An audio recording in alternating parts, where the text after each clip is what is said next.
So why don't we go ahead and take everything out of their boxes and catch you in a quick Texas hot minute. We're not in Texas. We could be for $14.99. Out here in Louisiana, we have a mosquito problem. So this is some mosquito prevention.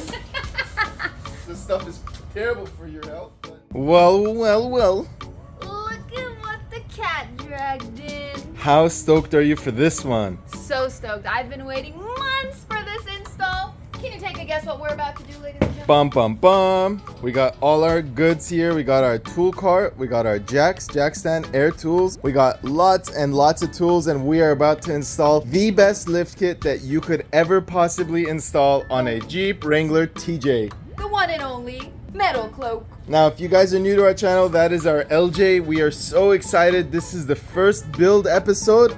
Let's get started. Make sure to hit that subscribe button so you don't miss any of this build or the content from our last build, which was our incredible TJ. And the one from before that, the Rubicon, and the one from before that, the Unlimited, then the Sahara.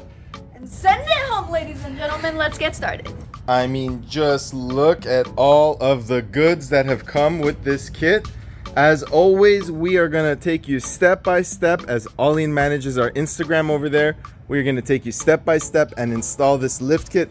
This is the 3.5 inch short arm long travel lift kit from the one and only metal cloak. Why don't we go ahead and explain to you all the parts of the kit while we unbox this thing.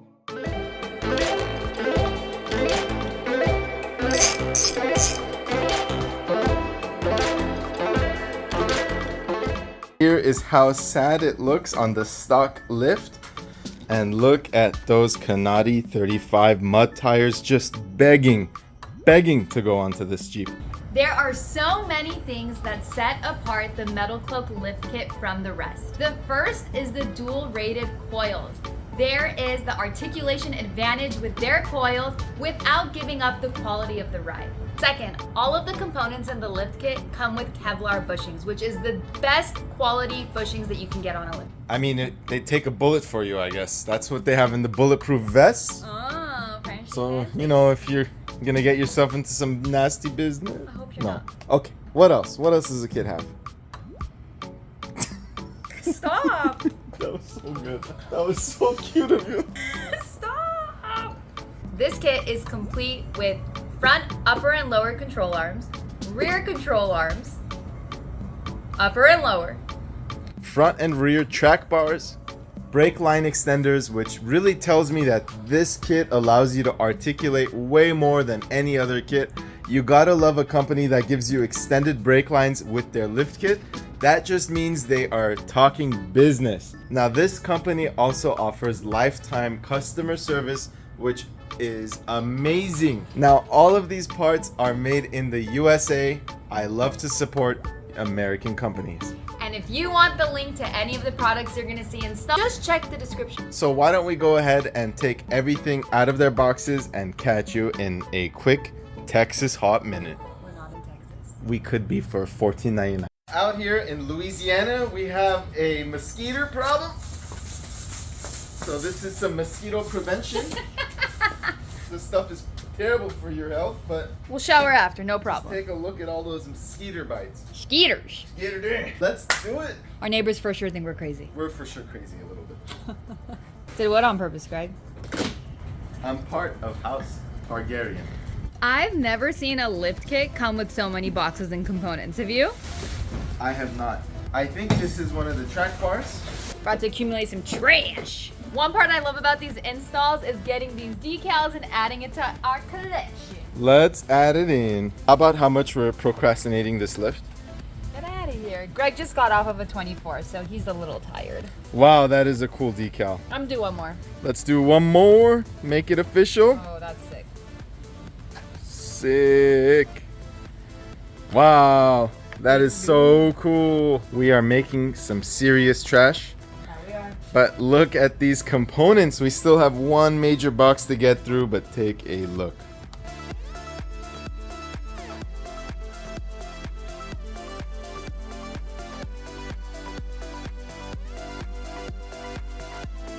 This has to be the control arm. Oh my god. Wow. These are so heavy, I can't get over that. We've installed so many control arms, but wow, these are like 25 pounds, like 25 pounds a piece. Quick workout? Quick workout. Let's do some curling. Let's go ahead and unbox the rest. I also have to say, we've never had to bust out a second table for an install, and I'm actually so stoked.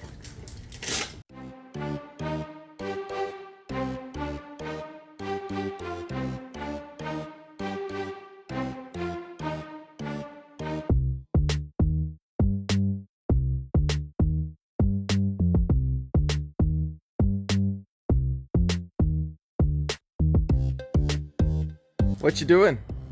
Pulling up my digital instructions. Let's see that shirt. I think she's a fan. What do you guys think? All right, guys, let's get started. Oh, the boxes? Oh, just those couple of boxes. Will all of that fit in the blue? We'll find out. First step is first. Let's go ahead and lift the Jeep and take off the tires. Let's do it. Let's get started. First step is to chalk your tires. And then? Lift it up, baby. So just lift it to the left of the axle of the pumpkin. The pumpkin. It ain't Halloween. Using a 19 mil, we're gonna remove the lugs. Maybe not. Maybe not, huh? So we're gonna start off by moving the sway bar end links on both sides. Let's go ahead and do it. These are all of the following are gonna be tapered nuts, so they're gonna require a little elbow grease with a mallet. Let's do it. So far, so good. Now you're gonna use an 18 millimeter and a T55 55. and some muscle. Now we're gonna whack. So far, off to a good start. I just went ahead and hit this as hard as I can with a mallet, and it came off. Sorry we didn't catch it on camera. Let's show you the other side.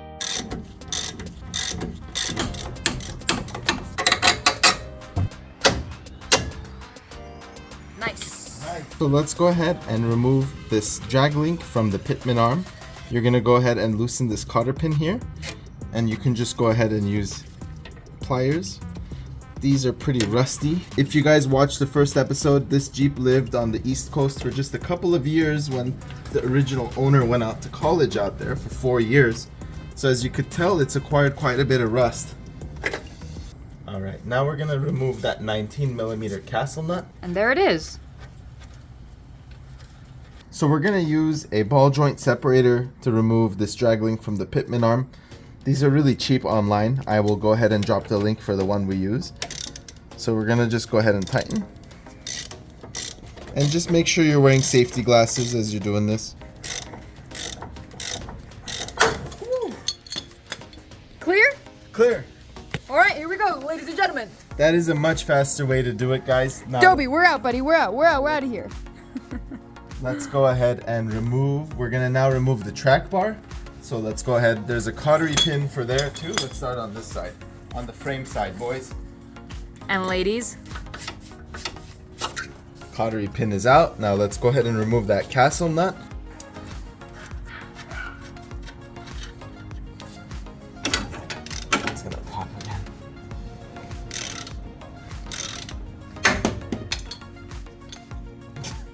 This thing is crazy, huh? lifesaver. All right, let's do the other side and we could start lowering this axle.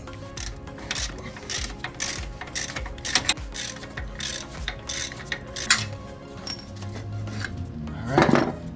And she's out. She is out. Dobie mamash. All right, guys. The excitement is real. Here's the old track bar. Let's go ahead and lower that axle. Can I hear you say it, everybody? I lowered that axle. Next up, we're gonna remove the shocks and the springs.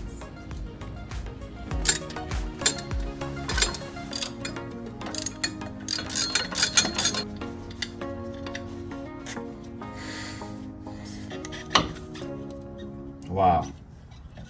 This thing is shot. That was too easy. Wow. Wow, guys. These shocks are done. Crazy. I've never seen a shock that shot in my life. All right, let's do the same to the other side and we'll be good to go. So we decided to do this from the bottom. Reaching it from the top is a little bit challenging and we're just trying to move along. No need to just remove the air box. We could totally just do this from down here.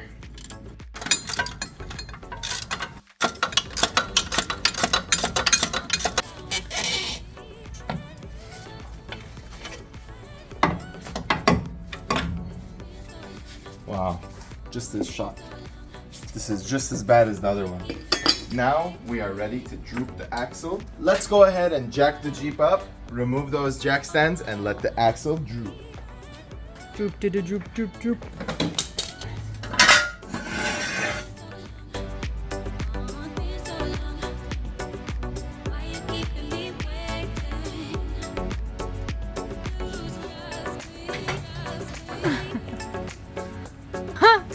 All right, now that our axle is dropped, come out just like that. Look at that clearance, the most I've ever seen. Let's do the same to this side. Don't hold your breath. Because it's out?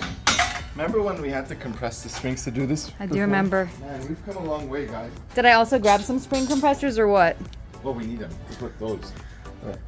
Onto the upper and lower control arms. Let's start by removing them. We're gonna do each of these one at a time so we ensure we don't come across any problems realigning these parts. So just go ahead and mark this bolt because this is a cam bolt. You want to go ahead and reinstall this the exact same way it came out, but then you'll need to align it later on. So we're going to have adjustable control arms, so this is a little less important because you can adjust that with the control arms, but in any case it's always good practice to mark this on both inner and outer. Let's go ahead and remove this bolt.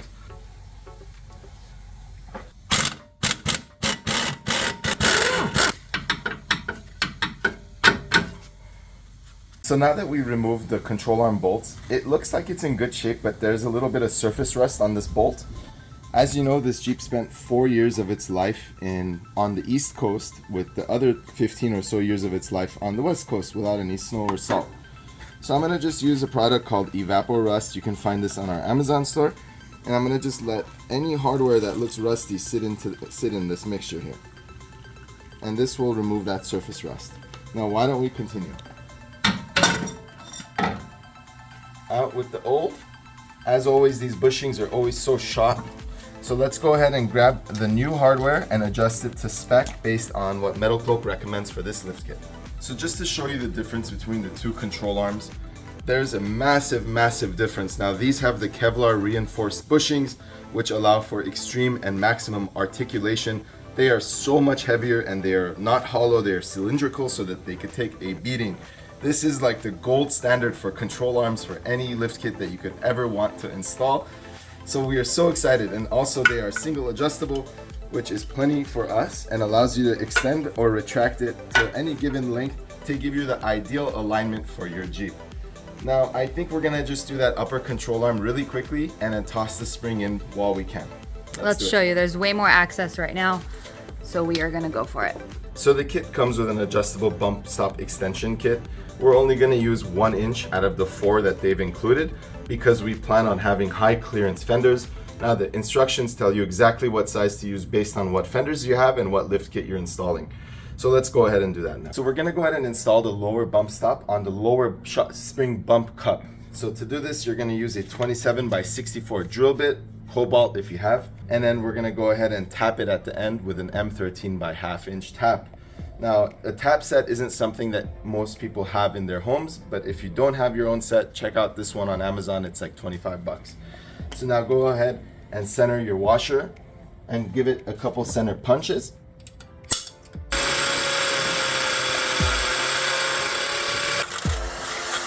Time to go ahead and tap it out. Use some kind of lubricant spray.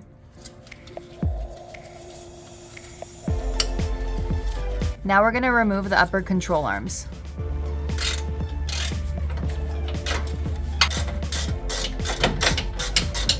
So much for almost.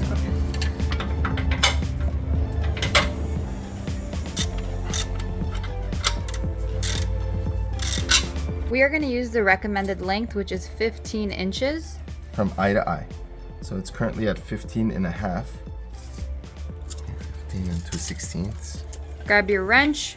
This is a big wrench. We'll fully tighten it once it's on the vehicle, but we went with the same length as original, 15 inch and 2/16, so 15 and 2/16, which is within their range. So let's go ahead and reinstall this using the hardware that comes in this kit for the front. So don't fully tighten until the upper bolt is in as well. And this is a 17 mil.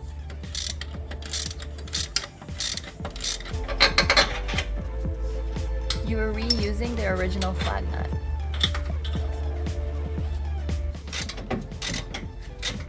We're not going to fully tighten until the car is back on the floor.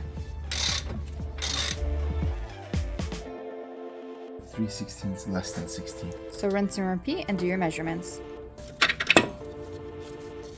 Wow, that was a great shot. Let me put some C's on there. You know, the only reason people can follow along so well is because I get some good shots. Wow. Are you feeling yourself? Yeah, look at this shot right now, bro.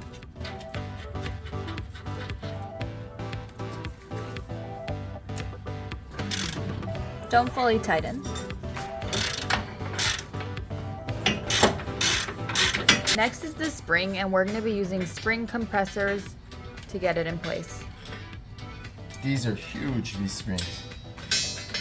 Now, we've used spring compressors in the past. If you're going to use them, please be extra careful because they're very dangerous.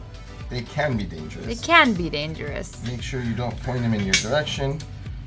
You use the locks, you inspect. All sorts of precautions you could take to prevent injury. That's what our lawyer tells us, right, Greg?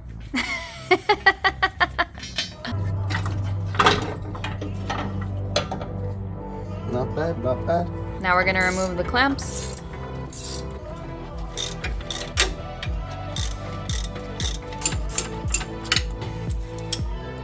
Now we're gonna go install our bump stop cup, the 1 inch.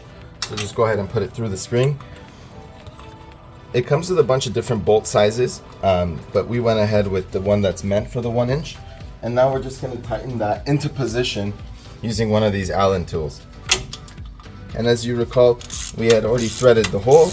In fact, if you don't have the tap and die kit, you can go ahead and use their supplied nuts, which I just realized we could have just done instead, which is kind of nice. The shocks we go.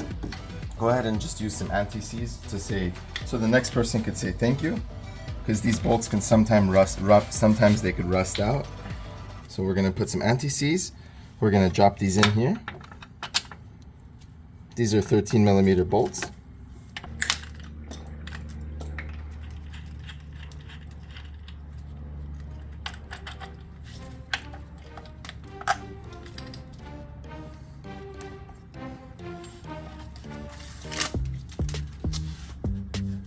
Always so fun watching these go up, huh? Oh yeah. We're gonna use one bushing on the bottom, one bushing on the top, and tighten it into place. You wanna fully tighten this whenever the vehicle is on the ground.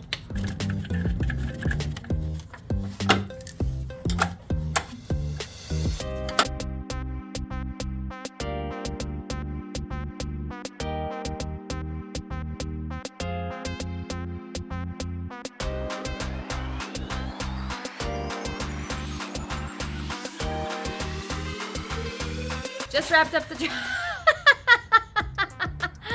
You just tripped on the air hose. We just wrapped up the driver's side. Now we're gonna rinse and repeat with the same step on the passenger side. Let's get started.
And let's get it up. Not so fast.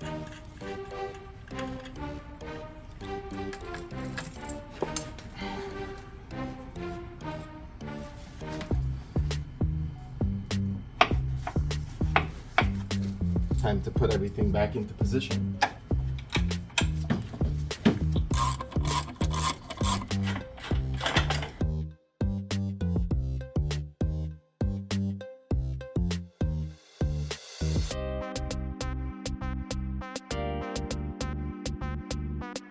Alrighty, we're gonna move on to the sway bar end links. This is gonna be the bracket for the sway bar that's gonna be mounted as the first step. So as you can see, it's staggered so that it pushes itself out from the frame so it doesn't rub against the frame. So this is gonna bolt to the bottom, and we're gonna go ahead and do so using the hardware included in the kit. It's gonna be this nut with that washer and this lock nut.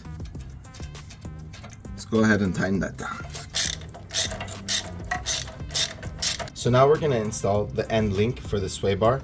Now this has a swivel functionality here, which is super nice. Not all of them come with that. And it also comes with two spacers, a big and a small. The big spacer is going to sit on this facing the side of the frame. The thinner one is going to be away from the frame. So we're going to have to shimmy all of this together. This is the shimmying we were saying.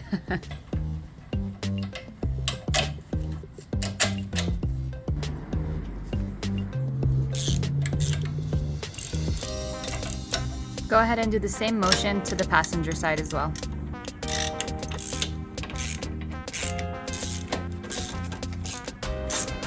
So go ahead and get the bottom pin mount. Have the hole towards the center of the vehicle. Put your washer and your flange nut here, the lock nut. Go ahead and thread that on. And next you're going to go ahead and tighten that. So just go ahead and thread this nut on, and let's go ahead and slide on the sway bar end link. We want to adjust this when the vehicle is on the floor, not in the air. So I'm going to just go ahead and do something along those lines. Tighten this with a 3/4, nice and tight. Next, you want to slide it over this portion here. And then go ahead and drop your pin. And tighten.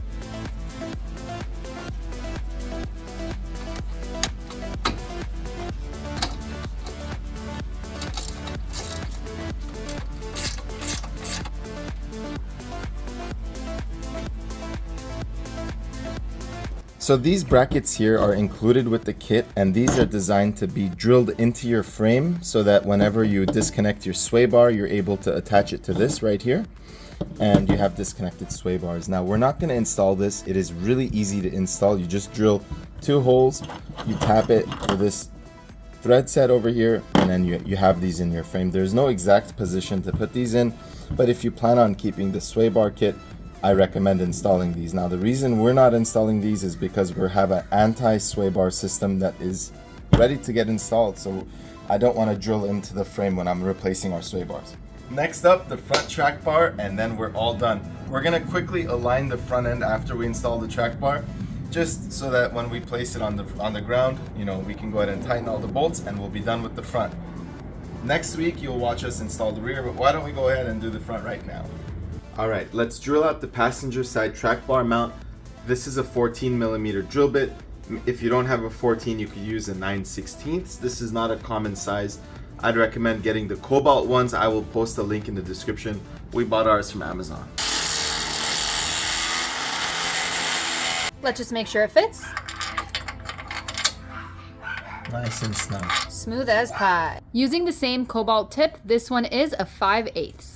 So when she says the same Cobalt tip, use a Cobalt tip. But this is a different size. This is larger than the passenger size because these bolts are bigger than life. What? Next, go ahead and attach the passenger side. You won't be attaching the driver's side until the car is back on the ground. Shimmy on in.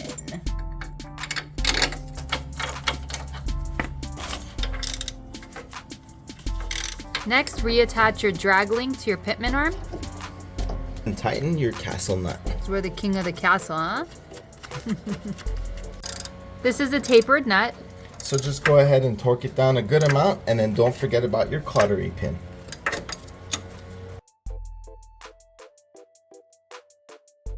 Now, if you haven't seen our previous videos, these are the TMR toe plates, which we use to align the toe of the front end of the Jeep. We are so glad we did because it was over 1 inch off. You are shooting for 1/16 to 2/16 of a toe in. Be sure to check out our previous alignment videos to see exactly how to use this product. The link will be in the description for you below. We are at the tail end of this front end install. Time to slap on the tires and then tighten.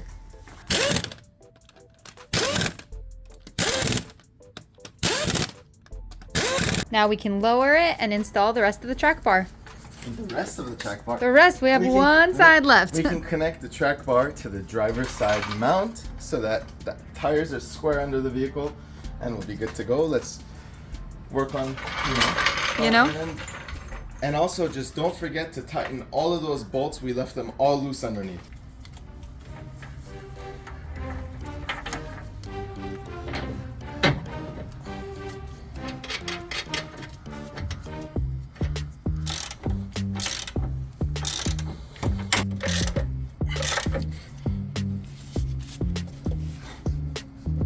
What do you think? That looks insane. Wow. Honestly, I'm really pleased with how easily we got that front end done, and what a difference. Wow, this looks spectacular. For those wondering about the side view, that is how much clearance we've gotten. That is a lot. Well, there you have it, you guys. Half of the Metal Cloak 3.5 short arm lift kit, and that was easy breezy. Make sure to hit that subscribe button so you don't miss part 2 where we install the rear axle. The rear axle. The rear axle. The Dana 60 axle. It's been Alden, a are you long planning day. on doing something that I...